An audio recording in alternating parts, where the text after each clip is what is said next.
Heat of vaporization. So And you will do it.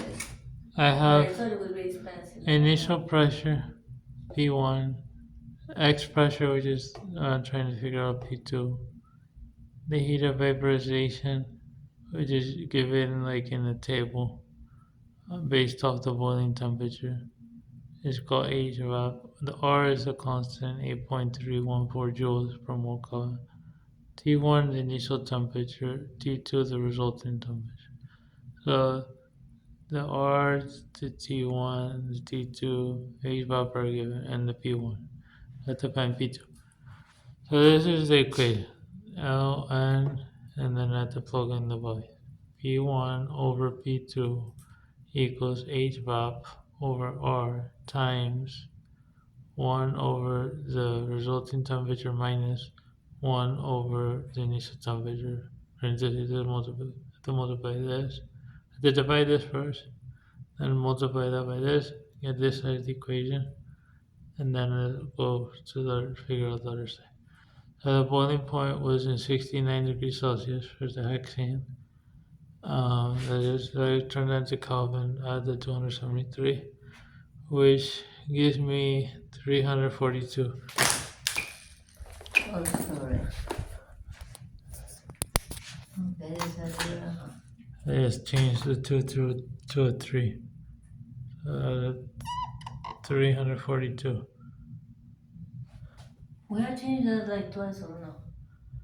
There's a little room we have to, when we do this, maybe that was an approximation. There's a 300 something degrees Kelvin.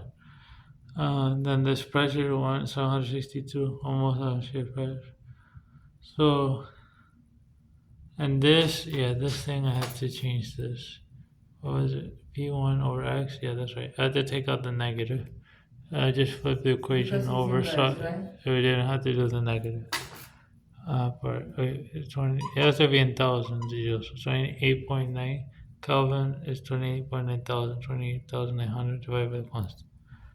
P1 over X, P1 over P2, so the P2 is X. So I divided this in the calculator 28,900 divided by 0.314. Multiply that parentheses these two fractions, multiply that by that, um, which gave me 1.624 approximately. I add here ln and then this fraction here, transfer for x. To get rid of this, I had to take the e and raise it to this power. So I get rid of this ln. And then I had this fraction here equals e raised to this power. Figure e raised to this power the calculator. So I had this fraction equals 762 over x equals 5. So then I had to multiply the x on both sides. Gives me 5x approximately equals 762. I divided the 762 by 5, which gave me 150, whatever pressure. And the pressure resulting And was and torr or whatever is the same millimeters. the total, the It's inside, torr, right? torr millimeters. And so EVA is gonna be a constant. 20%. So that's the equation to figure out pressure given like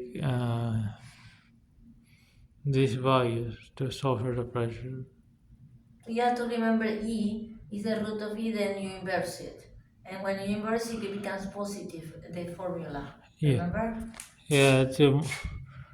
Uh, The negative over there in the equation becomes, when you do the rooting of, it becomes a 3 always, okay? So it's always, but if the teacher wants you to explain everything, you understand that the root of that number that you learn, that is almost like 5 but with an 8, okay?